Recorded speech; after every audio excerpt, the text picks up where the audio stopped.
ಇನ್ನು ಇದೆಲ್ಲದರ ನಡುವೆ ಸಚಿವ ಜಮೀರ್ ಅಹಮದ್ ಮತ್ತೆ ಸಿದ್ದರಾಮಯ್ಯನವರ ಪರ ಬ್ಯಾಟ್ ಬೀಸಿದ್ದಾರೆ.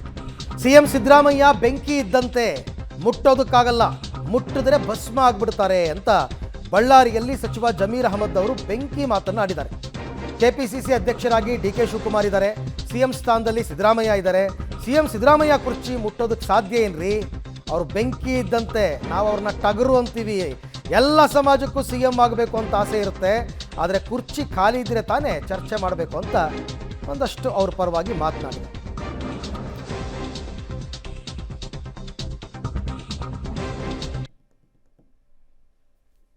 ಸಿಎಂ ಕುರ್ಚಿ ಖಾಲಿ ಇಲ್ಲ, ಅಧ್ಯಕ್ಷ ಸ್ಥಾನನೂ ಖಾಲಿ ಇಲ್ಲ. ಅಧ್ಯಕ್ಷ ಕುರ್ಚಿದಲ್ಲಿ ಮಾನ್ಯ ಡಿ.ಕೆ. ಶಿವಕುಮಾರ್ ಅವರು ಕೂತಿದ್ದಾರೆ, ಮುಖ್ಯಮಂತ್ರಿ ಕುರ್ಚಿದಲ್ಲಿ ಮಾನ್ಯ ಸಿದ್ದರಾಮಯ್ಯ ಅವರು ಕೂತಿದ್ದಾರೆ. ಈ ಖಾಲಿ ಇದ್ರೆ ತಾನೇ ಚರ್ಚೆ ಆಗೋದು. ಆಮೇಲೆ ಆ ಸಿದ್ದರಾಮಯ್ಯ ಕುರ್ಚಿ ಮುಟ್ಟಕ್ಕೆ ಸಾಧ್ಯ ಏನ್ರಿ? ಅದೊಂಥರ ಬೆಂಕಿ. ಅದು ಬೆಂಕಿಗೆ ಏನಾದ್ರು ಮುಟ್ಟರೆ ಏನಾಗ್ತದೆ, ಸುಟ್ಟೋಗ್ಬಿಡ್ತದೆ ಕೈಗಳು. ಅದೊಂಥರ ಸಿದ್ದರಾಮಯ್ಯ ಬೆಂಕಿ ಇದ್ದಂಗೆ ಅದು. ಇಲ್ಲ ಯಾರನ್ನ ಇಲ್ಲಿ ಈಗ ಮುಖ್ಯಮಂತ್ರಿ ಕುರ್ಚಿ ಅಂತೂ ಖಾಲಿ ಇಲ್ಲ. ಆಮೇಲೆ ಅದಕ್ಕಿಂತ ಹೆಚ್ಚಾಗಿ ಸಿದ್ದರಾಮಯ್ಯ ಒಂಥರ ಬೆಂಕಿ ಇದ್ದಂಗೆ, ನಾನು ಟಗರ್ ಅಂತೀನಿ. ಅವರು ಒಂಥರ ಬೆಂಕಿ ಇದ್ದಂಗೆ.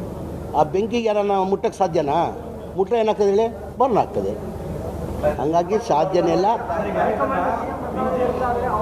ಈಗ ನೋಡ್ರಿ, ನಾನು ಪದೇ ಪದೇ ಹೇಳ್ತೀನಿ, ನಮ್ಮ ಪಕ್ಷ ಹೈಕಮಾಂಡ್ ಪಕ್ಷ.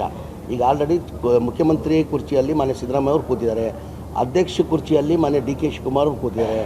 ಅವ್ರು ಏನಾದ್ರು ಬದಲಾವಣೆ ಆಗಬೇಕಾದ್ರೆ ನಾವು ನಮ್ಮ ಅಭಿಪ್ರಾಯ